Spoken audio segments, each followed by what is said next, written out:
Vous écoutez l'ODG Radio, le Flash Info, c'est tout de suite. Bonjour à tous et à toutes, à la une de l'actualité nationale, hautes instructions royales pour que les ministres poursuivent leur mission sans la couverture des médias publics. Ils poursuivront leur mission jusqu'au dernier jour du mandat gouvernemental, mais sans la couverture par les médias publics des activités des membres du gouvernement. C'est ce qu'a indiqué l'exécutif.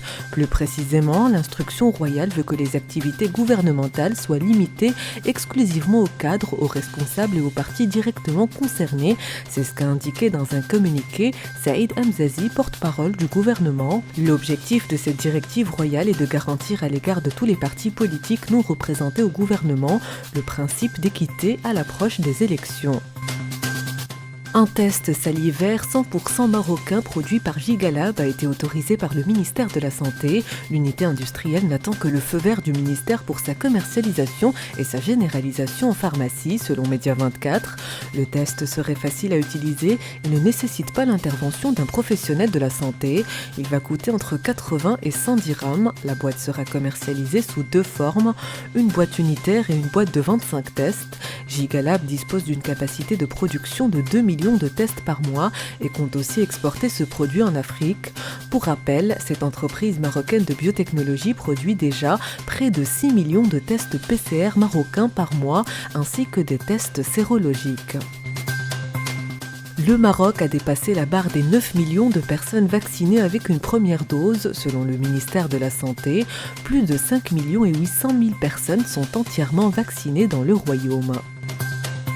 Le Conseil de gouvernement a décidé de prolonger l'état d'urgence sanitaire sur l'ensemble du territoire national jusqu'au 10 juillet 2021, et ce dans le cadre des efforts de lutte contre la propagation de la pandémie du nouveau coronavirus.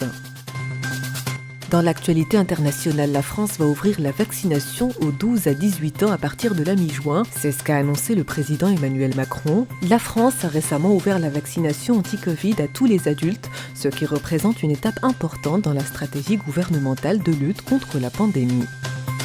La campagne vaccinale commence à faire ses preuves dans le monde. L'OMS a annoncé une baisse de 15% de nouveaux cas de Covid-19 au niveau mondial.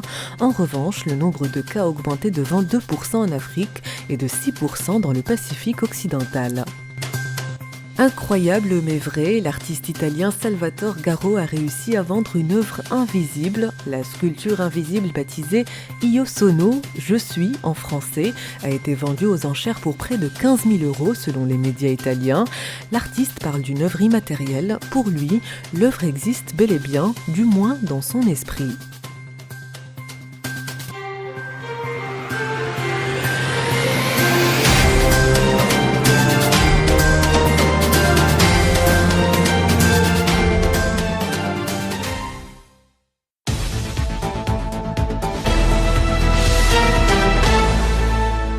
C'était votre Flash Info sur l'ODG Radio.